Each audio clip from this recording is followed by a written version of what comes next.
Hello student, स्वागत है आपको एक बार फिर से आपके अपने यूट्यूब चैनल रस्तोगी कोचिंग में। आज के इस वीडियो में क्लास 12 के रसायन विज्ञान अभ्यास 1 में आज हम लोग पढ़ेंगे संकुलन दक्षता क्या होता है और सरल एक एक जो है कोष्टिका में संकुलन दक्षता कितना होता है आज निकाल करके बताया जाएगा। तो आप सभी विद्यार्थी अपने कॉपी में से नोट भी करते चलिएगा, जिससे आपका एक नोट्स भी बनता रहेगा। तो सबसे पहले हेडिंग को नोट कर लीजिए, संकुलन दक्षता। संकुलन दक्षता का दूसरा नाम होता है संकुलन क्षमता भी कहते हैं। इसकी परिभाषा बहुत सरल भाषा में बताया जाएगा।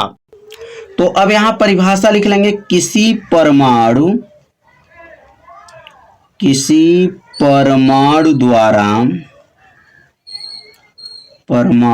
के द्वारा घेरे गए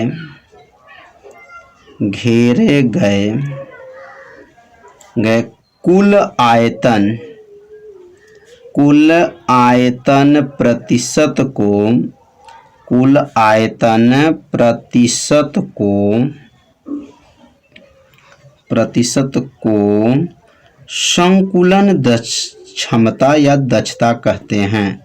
संकुलन दक्षता कहते हैं। 2 लाइन की परिभाषा है, बहुत सरल भाषा है। किसी परमाणु द्वारा घेरे गए आयतन प्रतिशत, मतलब आयतन का जो है प्रतिशत जब निकाल लेंगे वही जो है क्या बन जाता है, संकुलन दक्षता कहा जाता है। अब यहां से इसकी परिभाषा जो बताया गया, अगर इस परिभाषा दूसरा परिभाषा भी बनाना चाहते हैं तो इसका जो है कैसे लिखेंगे, यहाँ पे इसका सूत्र लिख लेंगे। संकुलन जो है, संकुलन दक्षता का जो है सूत्र होता है बराबर हो जाएगा यहाँ पर, और लिखेंगे एक परमाणु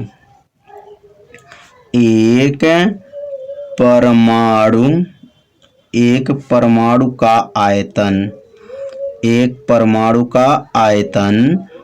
बटा हो जाएगा, पूरे का बटा होने के बाद से लिखेंगे कुल परमाणु का आयतन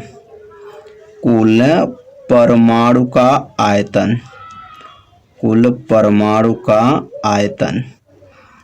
क्या हो जाएगा यहाँ पर, गुणे 100।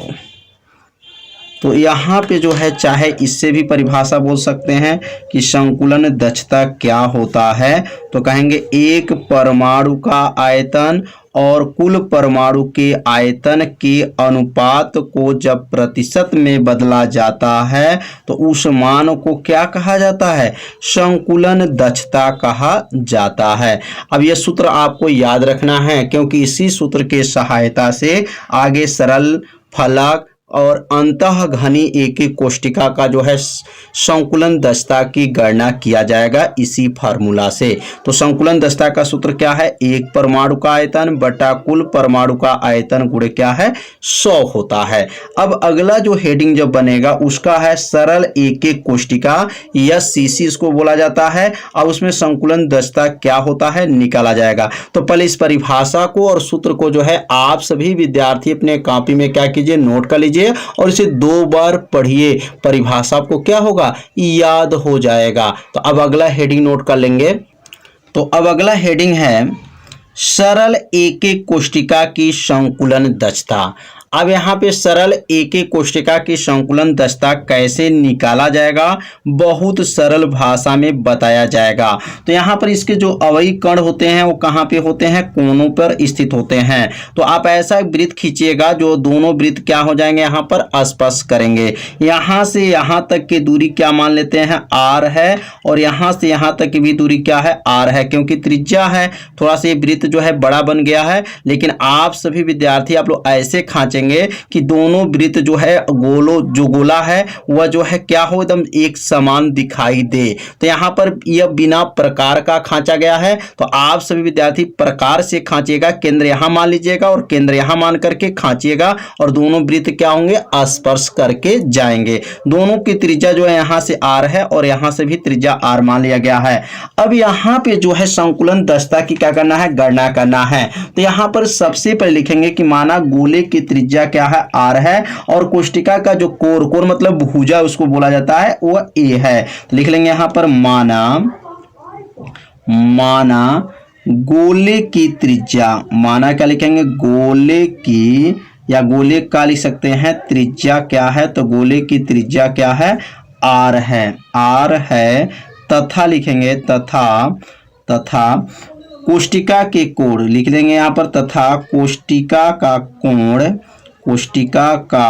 कोण क्या है, कोर, ध्यान देंगे, कोर माने भुजा, एक कोण होता है, एक कोर होता है, कोर माने भुजा होता है, कोण ए है। तो अब यहाँ ए है तो लिख लेंगे, तो यहाँ ए किसके बराबर हो जाएगा, तो ए बराबर मतलब यहाँ से यहाँ तक टोटल दूरी ए है, और ए में क्या क्या है, तो ए में आर प्लस आर है, तो यहाँ लिखेंगे आर प्लस आर, तो ए बराबर क्या बनेगा, यह हो गया 2r हो जाएगा। मतलब यहाँ से यहाँ तक को भुजा बोलेंगे, और भुजा की लंबाई कितने के बराबर है, तो r और r मिलेगा तो क्या होगा, 2r हो जाएगा। और सरल एक एक कोष्टिका में जो है परमाणुओं की संख्या Z बराबर क्या होता है, 1 होता है। आप सभी विद्यार्थी पढ़े होंगे, इसको बताया गया है पिछले वीडियो में। सरल एक एक घनी कोष्टिका में जो है परमाणुओं की संख्या क्या होता है, 1 होता है। अब यहाँ पे लिखेंगे संकुलन दक्षता। अब यहाँ इसका सूत्र लिख लेंगे, संकुलन जो है दक्षता कहिए या संकुलन जो है क्षमता कहिए, तो संकुलन दक्षता का सूत्र होता है, बराबर कर लेंगे, बराबर करके Z, क्योंकि परमाणुओं की संख्या पहले लिखते हैं, उसके बाद लिखेंगे गोले का आयतन, मतलब यहाँ पे जो लगा हुआ देख रहे हैं गोला है, तो इसलिए लिखेंगे गोले का आयतन बटा, अब पूरा क्या है, तो यहाँ पे पूरा देखेंगे क्या है, घन है, तो लिखेंगे घन का आयतन, गोले का आयतन बटा क्या हो जाएगा, यहाँ पर घन का आयतन हो जाएगा, घन का आयतन। क्योंकि अभी हम लोग संकुलन दक्षता क्या पढ़े हैं, एक परमाणु का आयतन बटा कुल परमाणु, तो एक परमाणु क्या है, गोला है, और दूसरा पूरा परमाणु क्या है, तो घन है, और गुणे क्या हो जाएगा, यहाँ पर 100 हो जाएगा। तो Z गुणे गोले का आयतन बटा घन का आयतन गुणे क्या हो गया, 100 हो गया। Z का मान इसमें क्या दिया गया, तो Z का मान 1 हो गया। गोले का आयतन आप सभी विद्यार्थी जानते होंगे 1/3 पाई r का क्यूब होता है, बटा हो जाएगा। और घन का आयतन आप सभी विद्यार्थी जानते होंगे भुजा का क्यूब होता है, और भुजा इसमें क्या माना गया है, a माना गया है, इसलिए a का क्यूब हो जाएगा, गुणे क्या हो जाएगा, यहाँ पे 100 हो जाएगा। अब यहाँ a का मान कितना दिया गया है, तो यहाँ a का मान 2r है। अब यहाँ a की जगह पे 2r रख लेंगे। अब यहाँ पर 4 का गुणा 1 में करेंगे तो क्या बनेगा, 4/3 हो गया, पाई हो गया, r का क्यूब हो गया, गुणे क्या हो जाएगा, 100 हो गया, बट्टा हो जाएगा। और a को हटा देंगे, a के स्थान पे क्या लिखेंगे, 2r के ऊपर का घात होगा, 3 घात होगा। अब 2r का घन करेंगे तो 2 दूना 4, 4 दूनी क्या होगा, 8 हो जाएगा। तो अगला लाइन क्या बनेगा, तो 4/3 हो गया, पाई r का क्यूब हो गया, गुणे क्या हो गया, 100 हो गया, बटा हो जाएगा। और यहाँ 2 का घन जब करेंगे तो क्या बनेगा, 8 हो जाएगा, 8r का क्यूब हो जाएगा, क्योंकि 2 का गुणा 3 बार किया जाएगा, 2 दूना 4 और 4 दूनी 8 होता है। अब r का क्यूब से r का क्यूब काट देंगे, और कटने के बाद से जो है अब यहाँ बचेगा क्या, तो यहाँ 4 पाई है, गुणे 100 है, और बटा में 3 है, और बटा में क्या है, 8 है। तो अब अगले लाइन लिखेंगे, तो अब अगला लाइन यहाँ लिख लेंगे, क्या बचा था, 4 बचा था, पाई बचा था, और क्या बचा था, गुणे 100 बचा था, बटा में क्या था, बटा में जो है 3 है, और गुणे क्या है, 8 है। अब यहाँ मान को रख लेंगे, तो यहाँ क्या लिखेंगे, 4 पाई का मान होता है 3.14, गुणे क्या हो जाएगा, यहाँ पर 100 बटा हो जाएगा, और यहाँ लिखेंगे 3 गुणे जो है 8 हो जाएगा। तो यह जो है 4 पाई गुणे 100, क्योंकि आर क्यू से आर क्यू को क्या किए हैं, काट दिए हैं। काटने के बाद से जो बचा, क्या बचा था, यहाँ पर 4 पाई गुणे क्या था, 100/3 गुणे 8 बचा था। अब यहाँ 4 हो गया, और पाई का मान 3.14 हो गया, गुणे 100 हो गया, 3 गुणे 8 हो गया। मतलब यह मान 3.14 किसका है, तो पाई का मान होता है। पाई का मान 22/7 लिखिए, या 3.14 लिख सकते हैं। अब यहाँ 4 से कट जाएगा, 4 से 8 कट गया, 4 दूनी 8 हो जाएगा, बराबर हो जाएगा। और 100 से जब इसका गुणा करेंगे तो इसका दशमलव क्या हो जाएगा, हट जाएगा, क्योंकि यहाँ 2 स्थान दशमलव था। तो यहाँ पे क्या हो जाएगा, 314 हो जाएगा, 314 बटा हो जाएगा, और 2 तिहाई क्या हो जाएगा, 2 तिहाई 6 हो जाएगा। अब 6 से जो है 314 में क्या करेंगे, भाग कर देंगे। भाग करने के बाद से क्या इसका मान आएगा, तो 52.4 जो है इसका मान आ जाएगा। तो यह भाग दे करके आप लोग चेक कर लीजिएगा कि 52.4 आ रहा है कि नहीं आ रहा है। तो यहाँ लिख देंगे अतः, लिखेंगे अतः सरल एक, लिखेंगे सरल जो है एक एक कोष्टिका में जो है सरल घनी एक एक कोष्टिका है, या सरल लिख सकते हैं एकक कोष्टिका में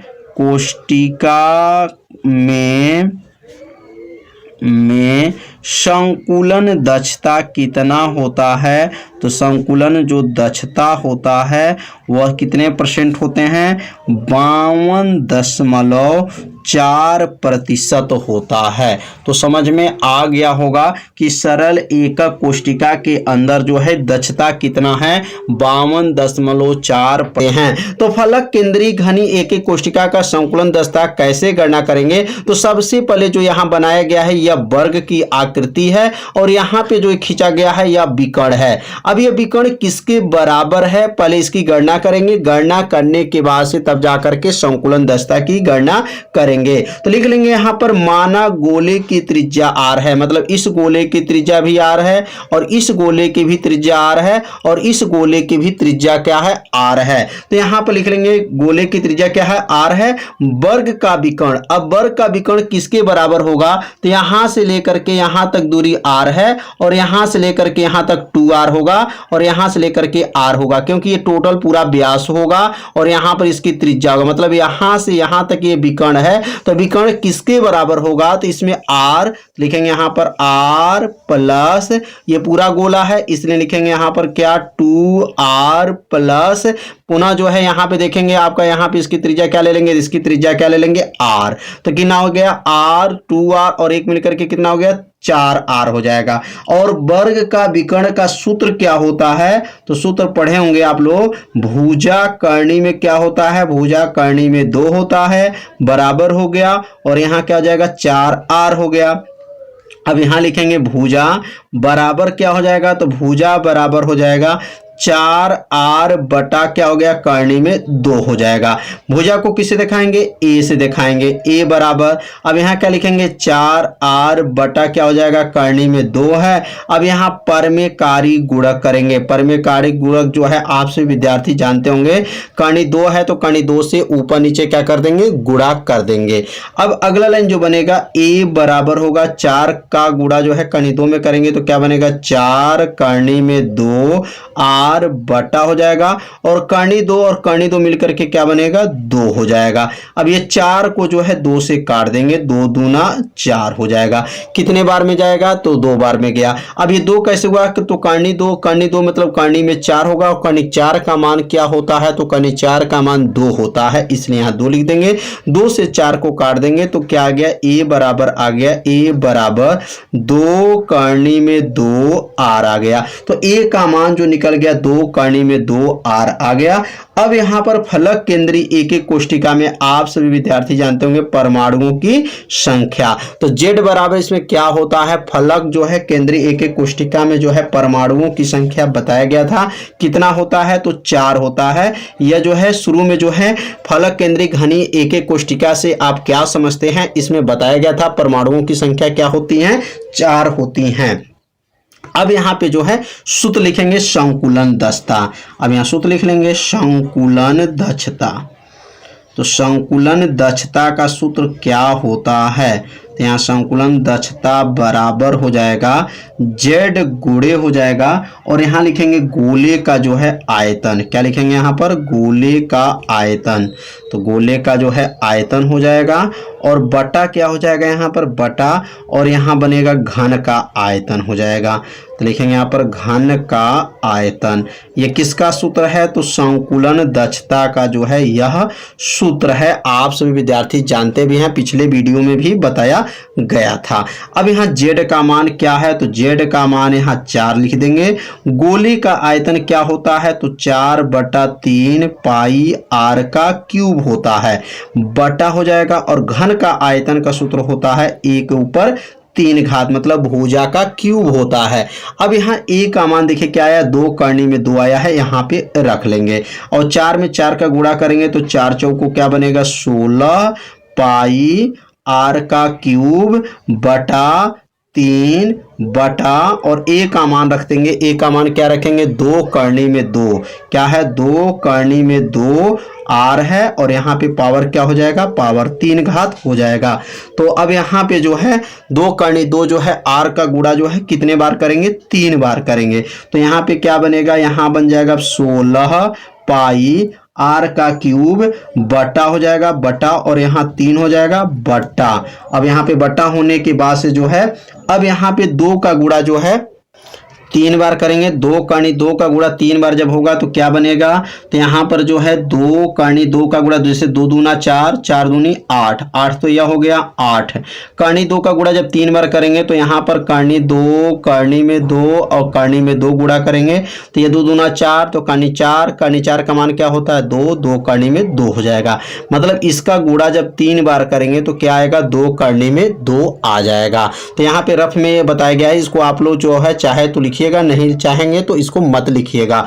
मतलब इसका गुणा 3 बार करेंगे तो करनी 2 तो 2 होता है, और करनी 2 को उतार देंगे। इसका मतलब जो है यह 2 का गुणा जब 3 बार करेंगे तो 2 दूना 4, 4 दूनी 8 हो गया, और इस करनी 2 का गुणा जब 3 बार करेंगे तो क्या आ जाएगा, यहाँ पर 2 करनी में 2 हो जाएगा, और यहाँ क्या है r का क्यूब है।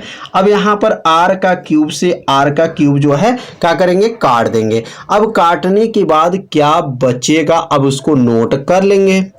तो ऊपर क्या बचा था, तो ऊपर 16 था, और क्या था, पाई था, बटा में था, और नीचे 3 गुणे 8, और क्या था यहाँ पर 2 करनी में 2 था। तो समझ में आ रहा होगा कि 16 ऊपर में था, नीचे हर में 3, और हर में क्या था 8 गुणे 2 करनी में 2 था।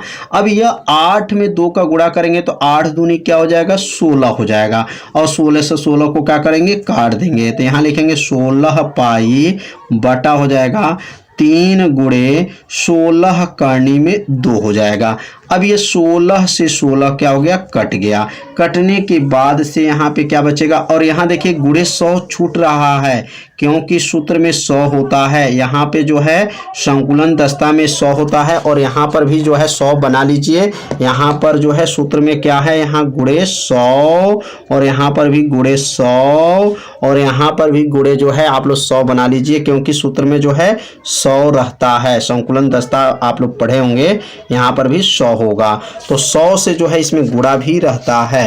तो अब यहाँ 100 से जब गुणा कर लेंगे तो अब यहाँ पर जो है क्या है, पाई का मान क्या होता है, 3.14 होता है, गुणे क्या हो जाएगा, यहाँ पर 100 हो जाएगा, बटा नीचे क्या है 3 है, और करनी में यहाँ पे 2, करनी 2 का मान तो आप सभी विद्यार्थी जानते होंगे 1.41 होता है। ये किसका मान है, तो करनी 2 का मान है। और यह 3.14 किसका मान है, तो पाई का है। 16 से 16 कट गया है, पाई बचा है, पाई का मान 3.14 हो गया है। अब यहाँ 100 से जब अंदर गुणा कर लेंगे तो दशमलव जो है इसका क्या होगा, हट जाएगा, 314 हो जाएगा, बटा हो जाएगा, और यहाँ पे जो है 3 का गुणा 1.41 में करेंगे तो 4 जो है 23 हो जाएगा। अब यहाँ पे दशमलव कितने स्थान पर है, तो यहाँ दशमलव जो है 2 स्थान पर है, तो 2 स्थान पे है तो कितना से गुणा कर दें, 100 से अगर गुणा कर देते हैं तो ये दशमलव क्या हो जाएगा, हट जाएगा। अब यहाँ पे जो है बराबर कर लेंगे, और ये 100 से जब गुणा करेंगे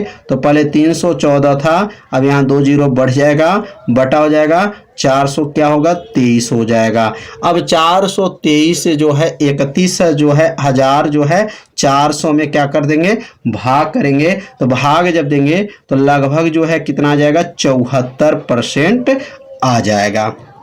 तो फलक जो है घनी एक एक कोष्टिका में जो है 10 संकुलन दस्ता कितना होता है, तो 74% होता है। तो इसको सॉल्व कैसे किया गया, एक एक लाइन को जो है आपको बताया गया। यदि आपको ये लाइन आपको अच्छे से समझ में नहीं आया होगा तो वीडियो को एक बार और देखिएगा, जिससे आपको अच्छे से समझ में आ जाएगा। और यहाँ लिख लेंगे अतः, और यहाँ लिखेंगे फलक, क्या लिखेंगे यहाँ पर, फलक केंद्रीय घनी कोष्टिका, फलक केंद्रित घनीय एक कोष्टिका, घनीय एकक कोष्टिका, एकक कोष्टिका इसको क्या कहते हैं, EFCC भी कहा जाता है। EFCC का जो है संकुलन दक्षता